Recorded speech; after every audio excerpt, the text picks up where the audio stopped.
maybe those people were the first people you were real with. And when you were real with them, you got known.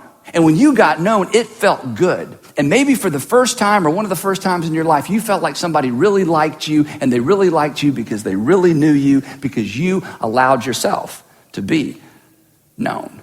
This is why rehab romances are so prevalent. People fall in love in rehab all the time. And why do they fall in love in rehab all the time? Because they're around such healthy people? No, because they're around people who are just like them. And it's like, finally, someone understands me. Would you marry me? Finally, someone understands me. I'm in love with you. Because, and I'm not being critical, it's so powerful. When you are known, when you are truly known, we're not known like, hey, just do whatever you want, be whoever you want, we don't care. That's not known. That's not love either.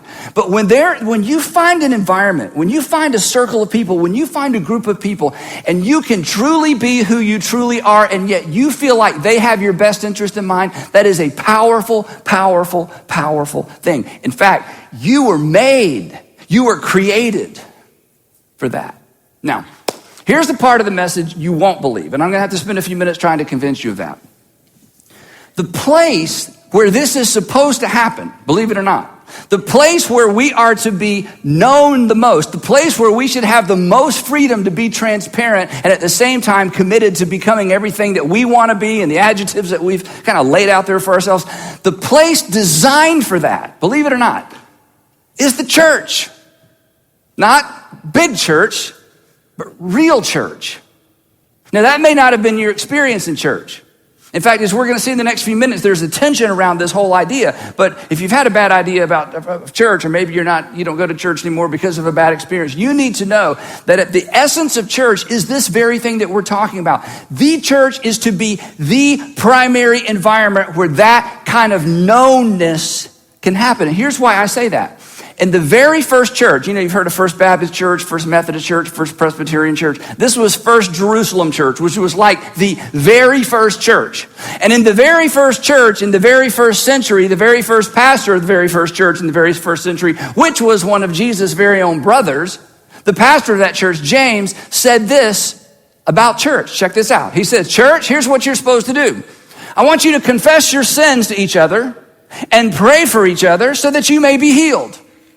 So what we're going to do in just a few minutes, not right now,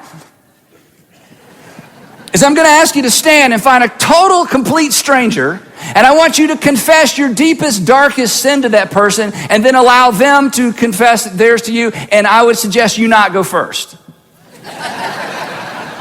Oh, we're not going to do that. In fact, when you read a verse like this, I know what you think the same thing I do. You think, okay, I'm not going to confess my sins to anybody. I'm going to confess my sins to God and keep it between me and God because I don't want anybody to know what I'm up to, which is the same thing as saying, I don't want anybody to know me. I don't want anybody to know what's inside me. I don't want to be known. I don't know what's wrong with my marriage. I don't know what's wrong with my friendships. I don't know why I'm so lonely. I'm surrounded by people, but I'm so lonely. I don't know what's wrong, but I don't want anybody to know me. James says, let me tell you what the church is for. The church is for this.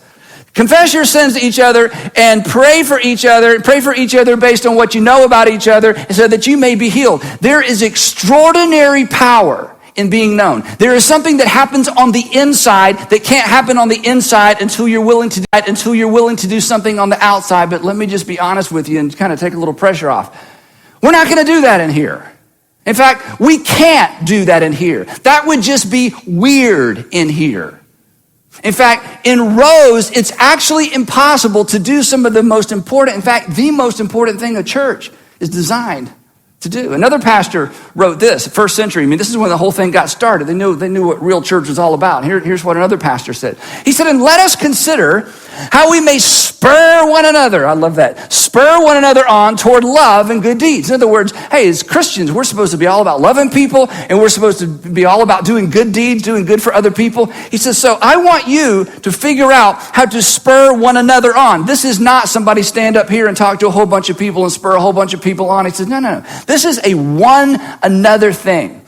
I want you to be in one another's lives to such an extent that you figure out how to spur or goad or urge or encourage other people on to living lives characterized by love and lives characterized by good deeds. But this is a one another thing. Well, you can't do that in here either.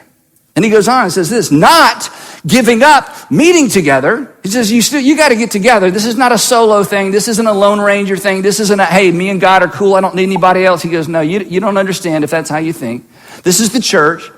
So not giving up meeting together, as some are in the habit of doing, but encouraging one another. Now again, if I said in just a few minutes, we're all going to stand up and I want you to find someone that you don't know and I want you to goad them, I want you to urge them on to love and good deeds. Well, it would be so superficial. Like, dude, go get them, go love somebody, go to see you. What was your name? I mean, you can't do that in here. I mean, here we are. We can't, as a church, do what the first church leaders told us that the church is to be characterized by. We can't do it. Pastor Paul, Apostle Paul. Now, he was like the expert. He planted more churches than anybody else in the first century. In fact, he planted more churches than most pastors ever plant. I mean, he was the original church planter. He was kind of the original pastor.